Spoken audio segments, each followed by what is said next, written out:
Welcome back to the DNA Pest Control Podcast. Daniel here. Aaron, also here. Present. Awake. So, we have been going through a lot of good pest control material. And this is something that I always used to kind of laugh about in my head, because I'd see my dad with magazines and stuff like that and reading about, his industry and Coca-Cola products and bottling stuff. And you don't understand until you're in it and you have more of a passion, that a lot of this stuff is very important to us. I'm not big into news. I don't really watch the news, to be honest with you. I don't know about wars that are going on. I don't really care. I'll glimpse over some stuff. If it's important to me, I'll pay attention. If it's not, I kind of try to keep it out. But what we're going to be talking about today has very much to do and hits us directly as a pest control industry. And people don't know this stuff.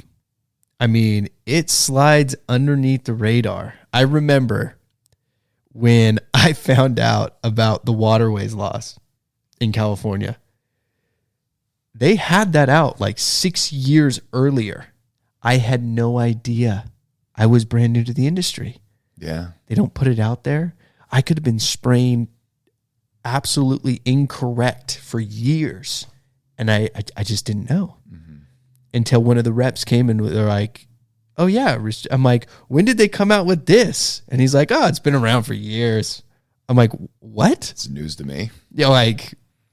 Don't you think they would say, oh, hey, by the way, you're getting licensed. Here's the new law. No, they don't tell anybody. Yeah. Anyway, this is actually very recent, even here in California, because I remember hearing it. And once again, I only heard about it through an actual distributor. Mm-hmm.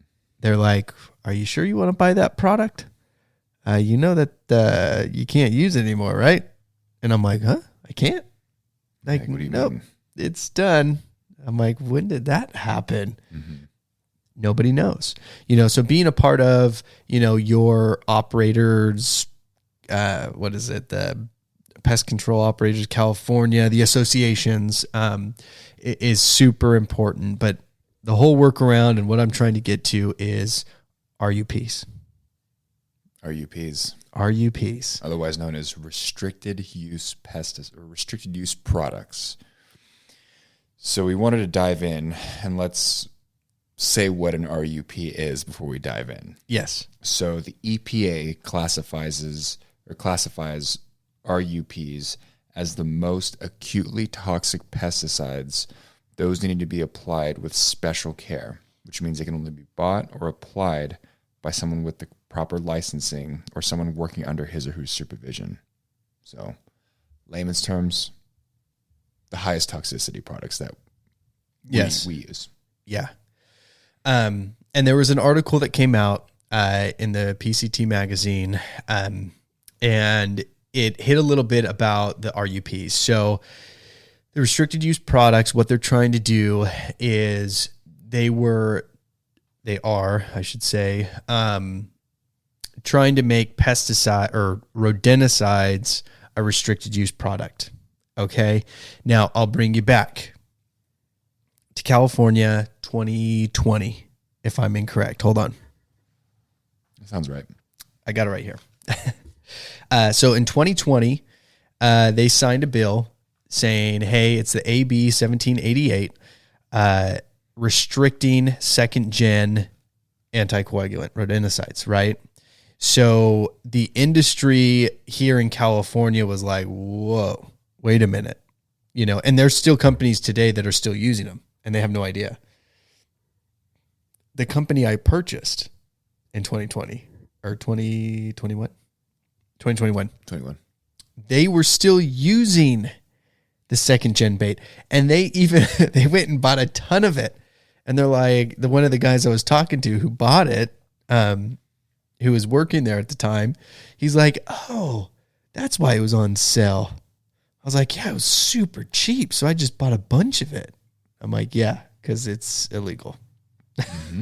Because companies can't use it and they're not going to store it in-house anymore. So that was kind of the start of this whole trickle of rodenticides and how it affected. So for us, they just completely took it off the market. It happened in 2020.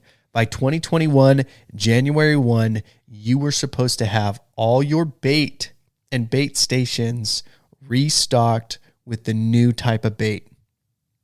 And if the ag department found out or the structural pest control board found out, it was coming down on you and you would get fined. It was literally that day. I didn't know about it until that day. So we were in the hurry to go and change out all the bait and all the bait stations. But that was the start of what we're seeing today. That now has gone into this article in 2022, just 2 years after, 2023, I think it is, the EPA went in and said, hey, we're going to make 11 of these active ingredients in rodenticides. We're going to make them R.U.Ps. So restricted use products. Most guys in this industry, including me, probably Aaron, we look at R.U.P and say, so what is that? I don't care. I mean, what's an R.U.P? It doesn't, we just don't use it. Well, the restricted use pesticide products, whatever you want to call it, the R.U.Ps then is with these 11 rodenticides would create a whole trickle effect of problems for the industry and for us. So we'll get into the exact details of what that means. But what they did is luckily they had, I think, what does it say in the article? 22,000 comments. Yeah, so it says the proposed changes generated 22,000 stakeholder comments during a public discussion period, basically thoroughly reviewing EPA's delayed making its interim decision on rodenticides until July 2024, which this year is coming up. It's coming up. So, yeah, so they got so many questions and so many comments. Hold on, yeah. Yeah, they're like, oh, crap, we're going to have to go through every single one and make sure what we're doing is the right thing, right? And it brings up a lot of stuff. Most guys, you're riding in your truck, you're driving right now, and I don't care. They're talking about, restricted use products. Why do I care? Because if you're a rodent guy, you may be out of work. Yeah. If your job entails controlling rodents, yes, things are going to change. Or get ready for a new license, get ready for a whole line of things, and we'll get into what that is going to look like and what that could mean to us and the industry. And hey, let's say you're not the tech, you're the business owner, you're the manager. Get ready, because this is what it's going to change. And we actually have 3 questions from it's from Katie Swift. So she's a senior manager, governmental affairs, and chair of Rodenticide Task Force. Very serious. Very. So she has 3 questions kind of in the middle of this article about the 2022 change, upcoming to the 2024. And maybe you can interject after each question. We can break it down. Yeah. The first one is, which license categories assign certified applicator status and allow a license holder to apply federally designated restricted use pesticides? Yes. So what she's saying, she's way too smart for this article. You can't put that stuff in there for these guys. I know. Even for me, I was like, I know. I mean, she's slow down. Yeah, she's way too smart for us. What it is essentially, I'll give you a quick breakdown of the QAL license in California. Yep. Okay. So a QAL license is allowing you to spray pesticides away from a structure. Okay. In California, if I have the QAL license, you who does not have a QA license can spray pesticides away from a house under my supervision, not direct supervision, just under my supervision. A phone call away. Phone call away, that's it. You're good to go. You don't even have to have a license on you. Doesn't matter. You're under my license. Okay? Because of that, that makes it work. That makes it understandable, right? She's saying make sure in your state, is that license going to be able to cover the person underneath you? because it may not, right? Right. So you're looking at it as, okay, so now every employee who's under that QAL holder now has to have a QAL license to be able to do that. That's what she's saying.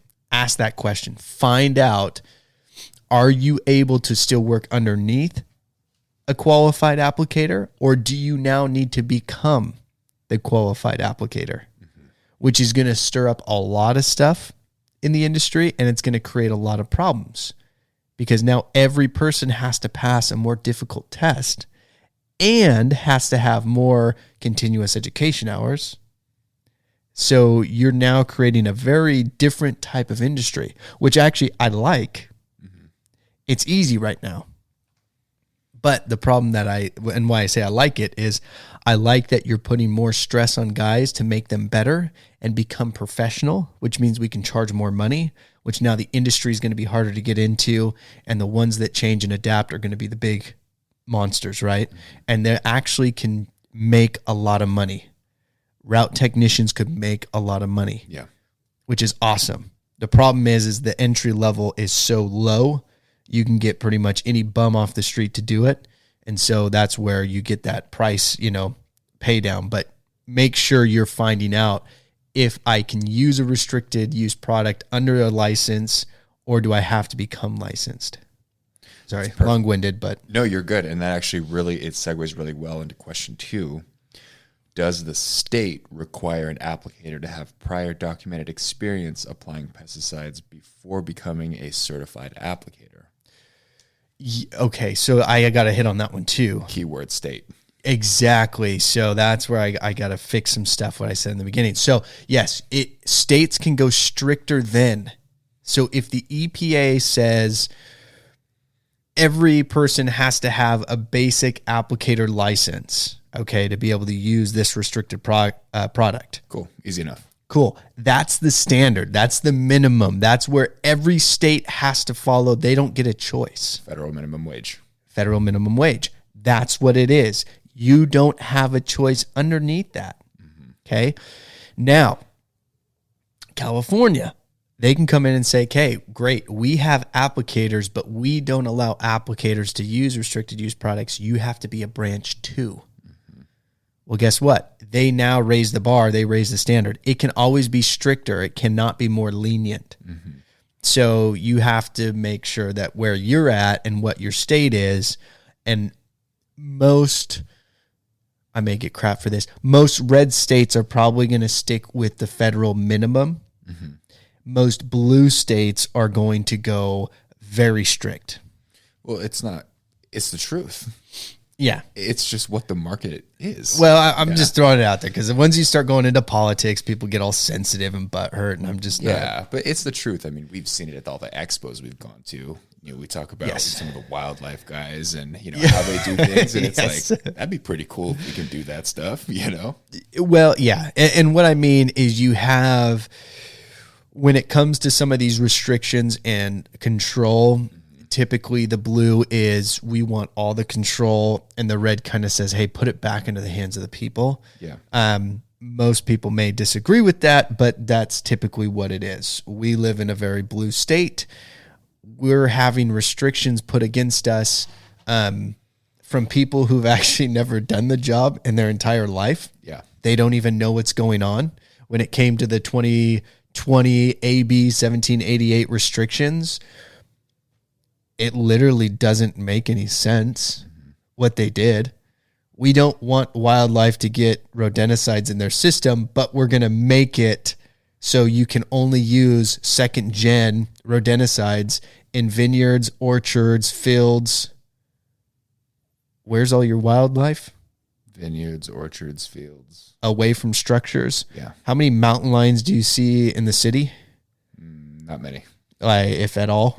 One that happened to die in LA, and then they threw a fit. But they're all out. They're up in the hills.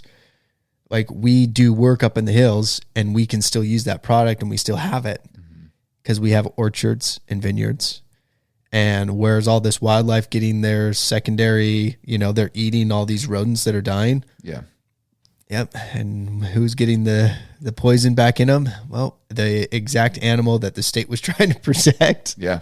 So that's what I mean. So when you're looking at that and they're coming in, they're asking that question, pay attention to the state level of it, of what you can do in your state, because they can go strict. Even you can say, well, the EPA said, it doesn't matter. On a state level, it can be completely different. Yeah. So understand the minimum, understand state can be stricter. Yeah. Perfect. Yeah. Which you answered question 3. You should have just made it one question, because question 3 in this from Katie Swift says, does the state allow direct supervision of technicians by a certified applicator?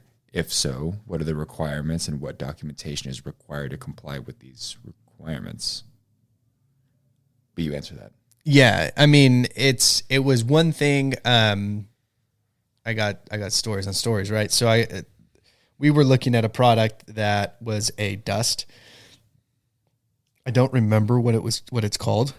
But it's like danger warning or warning product. So it's a high up there product. I'm sure it's under the R.U.P, right? And what we were looking at is putting it at an apartment complex. And our distributor came in and he's like, you want that product? Why? He's like, we have it.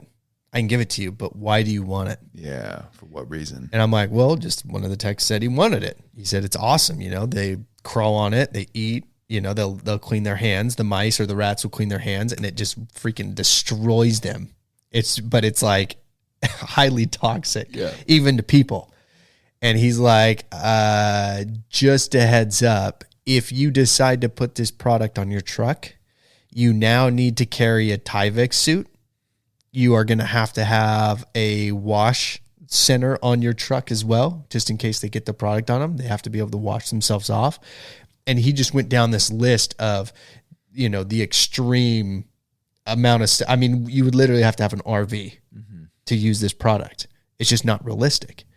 Unless you were doing it at a warehouse that already had everything on site. Yeah. Then you could. But it was, just don't. I mean, it was simple as that. He just was like, just don't do that. So that's what that can do, right? You're looking at it as these restricted use products, and as a qualified applicator, or the operator, can your guys underneath you have to use that, and what restrictions are going to be brought upon them if that does happen? When they say documentation, what do you have to do, right? Do you have to document it? Okay, I'm the operator. My applicator can still use it under my supervision, but now what documentation has to be involved with that? That's what they're saying in that question too. How much added work is going to have to be there? Are you going to have an eye wash station on your truck? Well, you may not want to use that product. Yeah. It's going to shy a lot of people away from it because of the standards or the documentation they're going to have to involve, which really goes into, what those concerns were. And one of those in the article was the documentation, the amount of licenses that you're going to now have to have everybody get on if they want to, so we have branch 2 guys, we have applicators.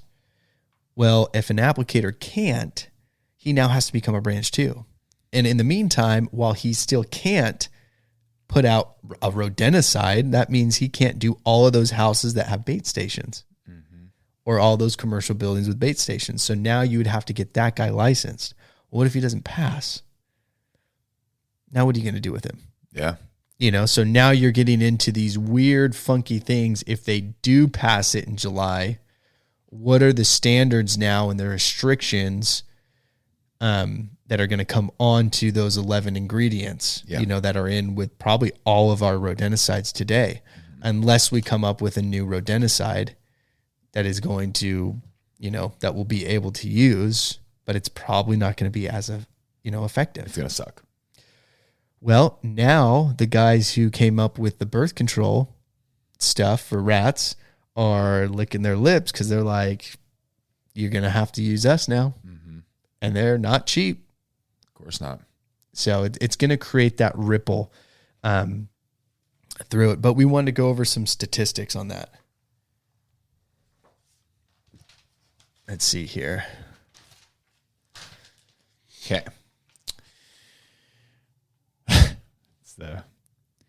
the headline of it, we have some charts and breaking down kind of the interviewing people in industry, get kind of a feel on how they're feeling about everything. And the title says PMP's concerned, but few taking action. What's new?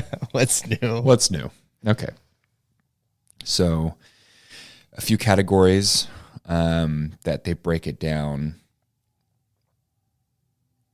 Are the changes something that you're worried about? So are you concerned about impending EPA label changes for rodenticides?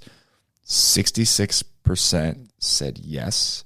22% said no. 12% said, I don't know. I'll let you go first. Okay, say the question one more time for everybody. Are you concerned about impending EPA label changes for rodenticides? 66 yes, 22 no, 12 I don't know or don't care. Yeah. That sounds like the industry. Most, if someone brings it up, yes, I'm concerned. Are they going to probably do anything? They're probably not. Yeah. For me, once I got into the industry, I was just getting hit with information that literally contradicted everything I kept learning. Mm-hmm. So this isn't a shocker to me. Yeah. Am I concerned? No. And the reason why I'm not concerned is because I know we'll adapt. Yeah. So it doesn't bring up a concern as long as you're willing to adapt.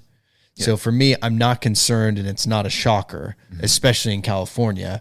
I'm actually shocked that they're taking rodenticides away prior to snap traps, just because of that inhumane way that kills a rodent, right? So it's not a shocker that, they're really doing this. I mean, soon they're going to, anyway, no. Answer is no, I'm not concerned. Yeah. And same here. I know I can't remember what the last article when we were pulling up the stats about, are you worried about this changing? And it's like, it's going to change. It is what it is. It's going to change. I mean, the first thing I thought of, it's like asking someone, are you concerned about what's going to happen to your body when you get old? It's like, I mean, I know I'm going to get old, but it doesn't change the fact that I know I'm going to have to adapt and not do, you know what I mean? It's like, yeah, of course it's going to change. Like, I'd be stupid to think it wouldn't change. Yeah. Yeah, exactly. Next question. Title is equally dependent. Are your location's rodent control services more or less dependent on rodenticide use today than they were 5 years ago? So 22% said more dependent, and just going back, so more dependent on rodenticide use today than they were 5 years ago. 22 said more, 55 said about the same, 16 said less dependent, and then 7% said cannot compare. We're not involved or whatever. Yeah, I don't think we are more dependent. I think we have more rodent jobs that come up, which we just add in rodenticides as a line of protection, but we're not dependent on that. Yeah. I think we strategically change certain aspects about placement and type depending on the job or severity of the situation, but there's never been a, like, yes, from this point moving forward, we're going to be leaning on rodenticides. It's case by case, Yeah, and it hit me because every time they come up with these laws or they're changing stuff, it's why do you affect the professional? Why are you trying to cut this away from the professional, right? Mm-hmm. You cannot go and buy a painkiller. You can't. Mm-hmm. Well, illegally you can. Yeah. You can't go to a pharmacy and go buy those drugs. You can't. You have to have a license. You can't necessarily buy it online. I mean, unless you're on a black market or something. But legally, you can't get a hold of any of the high intense painkillers. Mm-hmm. You can't. I don't know why they don't do the same thing with the general public. The rodenticide problem isn't PMPs. The rodenticide problem is all the homeowners. I was just at a house last weekend, and he just has freaking rodenticide pellets all over the garage. Same. It's like, why am I getting punished because we have some idiot who can go to Home Depot or Walmart and buy this stuff and just throw it all over the place? Why we keep getting these restrictions? We get the pesticide restrictions because some idiot can go buy it from a Home Depot and Walmart and pour it down their drain because they think that's where the insect's coming from. But it's the backwards logic of, but we know better because we're professionals. Yeah. We know what we're doing, which means we have a lot more restrictions. Well, and I get that. And we should have more restrictions, but we shouldn't have restrictions. What they should do first is take it away from the public. Just across the board. The public can't buy it online anymore. No DIY. You can't go online. You can't buy Termidor. You can't buy all these products. You can't buy Cilantro. You can't go buy Contra. All of that's gone. You can't buy that. Doesn't matter what state, federal law minimum, no more rodenticides, no more pesticides to the general public. Get a professional if you want to take care of it. Yeah. You want to come out with botanicals and oils and things like that? Cool. Sure. Any synthetic pesticide off the market, just get rid of it. And then let's see what happens. Yeah. Now let's see what happens. Now, if you want to get strict on the professional, then go ahead. You have all the right to, because no one can get the products. Let's see if it goes down or if it goes up. Yeah. If we have more instances and we see that increase, okay, now we know we have a bunch of idiots running around with chemicals, right? And we were the idiots. It was the professionals. But as you start to restrict that, then you can go in and restrict. It's funny because they go super strict R.U.P on professionals, but just because they do that, I bet you there's an online store that's going to still be able to sell it to the general public. 100%. And there's not going to be a restriction there. So now we're restricted to use it, but you, Aaron, because you have your house, you can go buy it and you can put it on your property, but I can't. And then they're going to see a rise in problems with animals getting poisoned, secondary animals, and then it's going to come back and hit us again. Yeah. It's going to be, it's going to be a mess. It's going to be an absolute mess. But anyway, sorry, I went off on that. No, you're good. You're good. Warranted. Tangent was warranted. Yeah. We got a couple more on here, and the last one will kind of transition into our close. Next topic is titled Not Many Changing. Has your company location increased its use of non-toxic rodent control products / services in the past 12 months? 67% said no, 33% said yes. So basically, the general consensus is saying 2/3 of people out there have not increased the use of non-toxic rodent control products, so they're not changing. They're not using. Yes. I see that too, though. Yeah. It makes a lot of, we have guys here. It's like, why did you put a bait station in an attic? Don't do that. And they're like, okay, I'm going to put a bait station in the attic. It's like, wait, what? No, we just told you don't do that. Yeah. And it's like, okay, I'm going to do that now next time too. And it's like, what are you not hearing what I'm saying? Yeah. Like, the stupidity behind it. I'm just going to place them underneath the house where we can actually seal. I see it a lot. It's the stubbornness of I'm not going to change until I have to change. But by the time that happens, everybody else around you's already changed and you've already lost all that business. Yeah. Agreed. So it's going to be a hard lesson to learn for many, but when it does happen, it's going to happen. It's going to hit them. It's not going to hit the people who are actually willing to stay ahead of the game. Yeah. But I see the stubbornness in the industry. They don't change until they have to. Oh, yeah. Definitely. Definitely. Next one, we have go-to for rodent control. Well, I think we kind of hit on this on one of the past episodes. We'll do it again. What is your location's primary product / service regimen for controlling rodents? This one's a little bit different from the test that we got. Yeah. So, and again, this is based off of 229 people that they surveyed.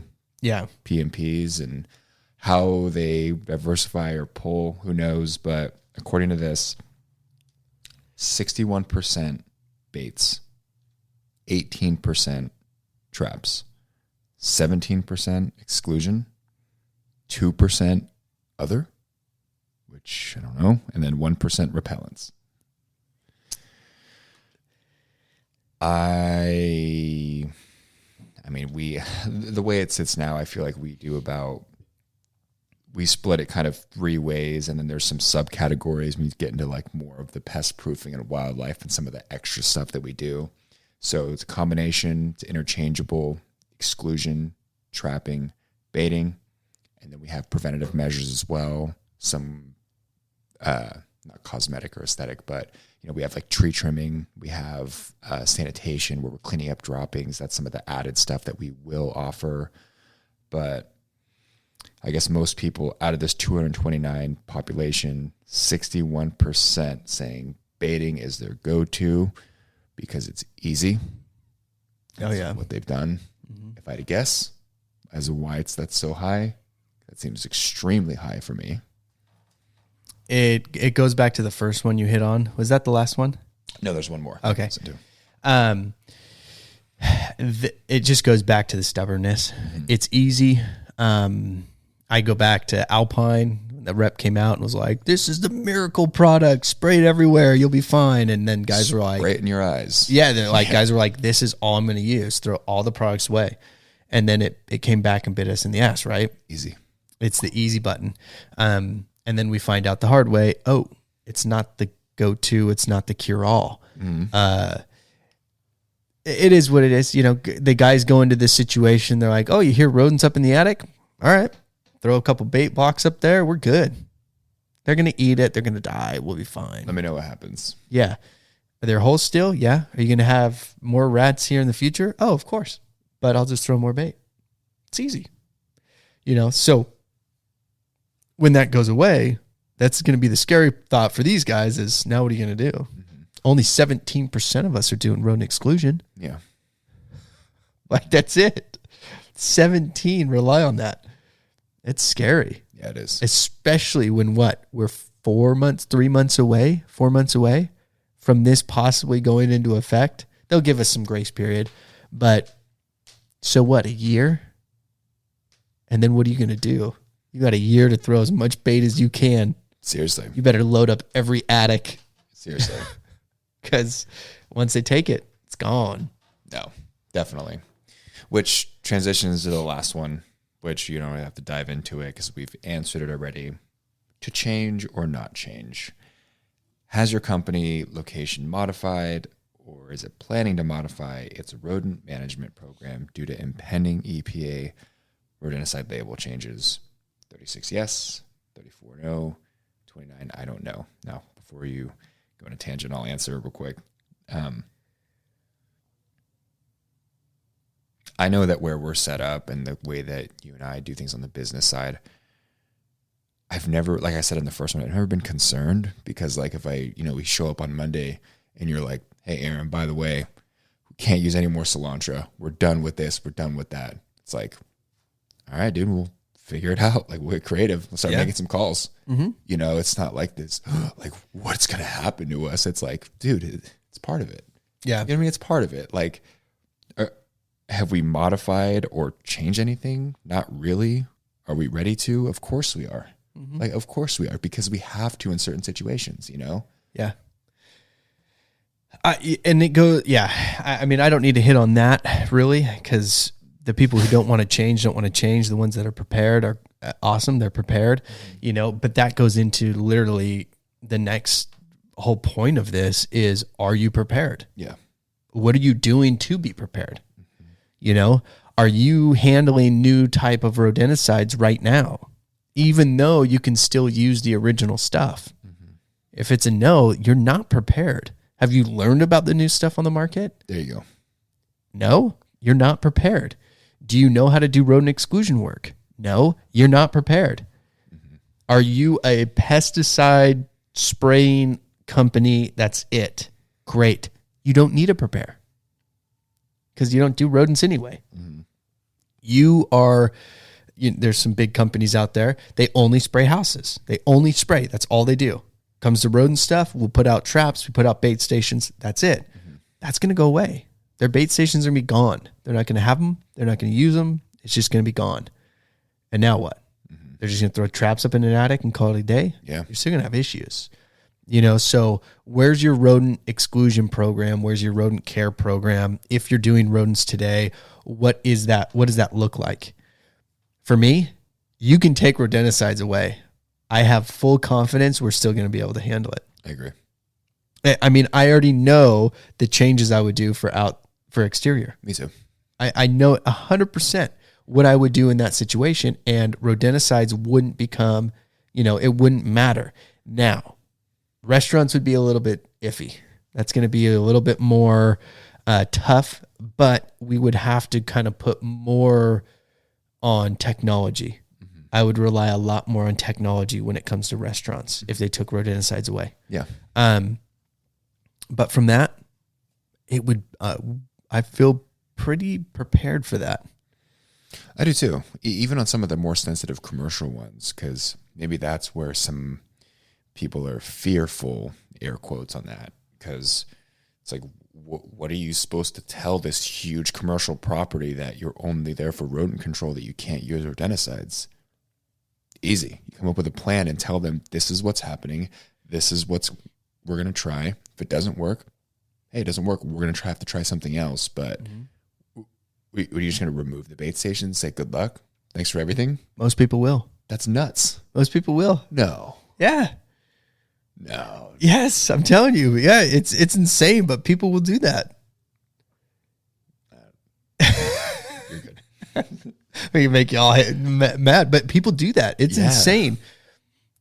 People will just throw in the flag. I'm done. That's so crazy. Dude, this isn't with, rodenticides. A guy up the hill, he was moving. What did he do? I'm done. He had his own business. I'm done. He didn't try to sell it. He didn't try to sell the book of business. He didn't try to get anything for it. He just closed shop. I tried to call his phone. Like, I tried to get a hold of him. Just like, dude, I will buy your customer list. Like, just give it to me. Didn't even answer his phone. Done. Just closed down. Done. Over with. I'm moving out of state. Throw everything away. People are like that. Is it convenience? Is it pride? Is it just depends? It's work. Effort and laziness. Yeah. Combination of all of it.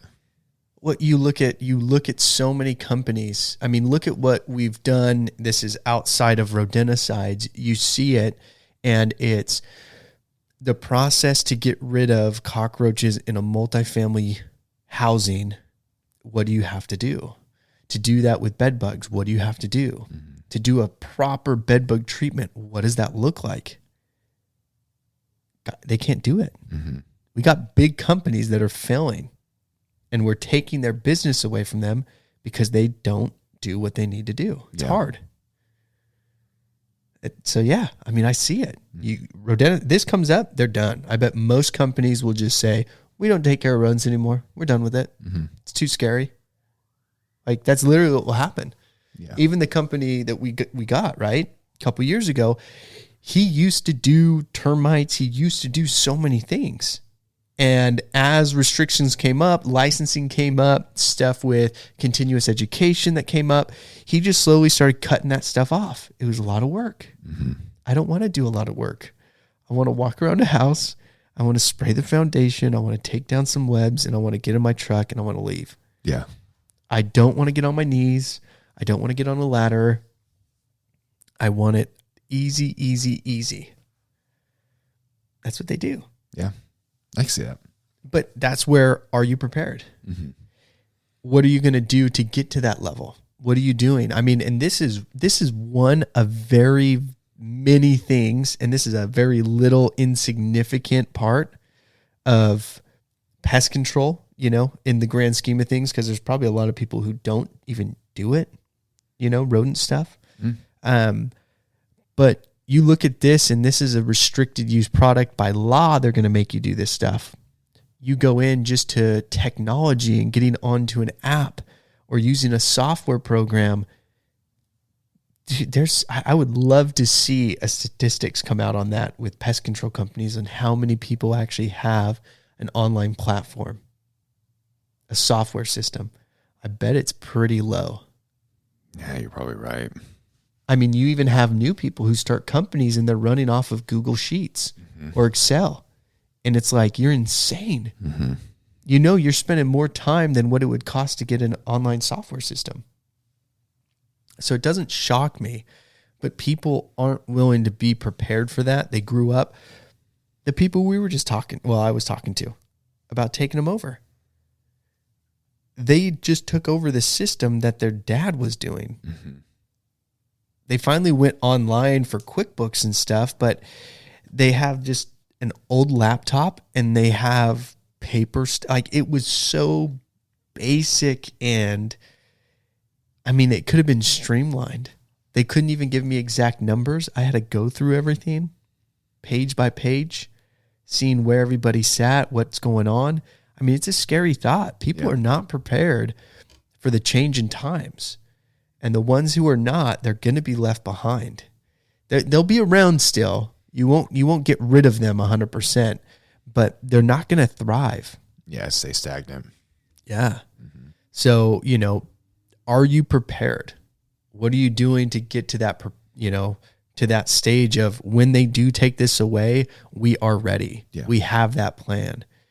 If you've already created a plan 10 years ago, update that plan because it is going to change.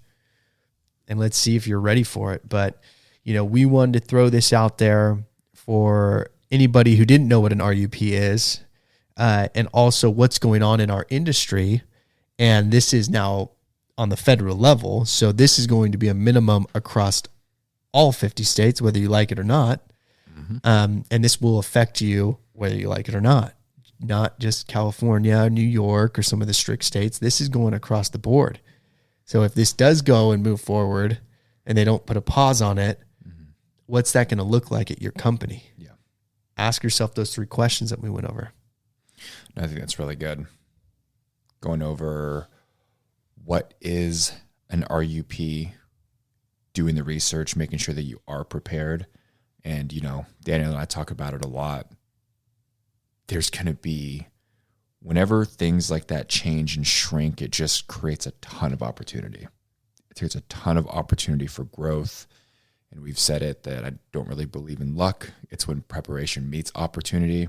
So when things do change, which they're going to change for the people in the back, if it hasn't been paying attention, it's like, things are changing. So what steps are you taking to take that extra leap when everyone's fearful, when everyone's not willing to change and adapt?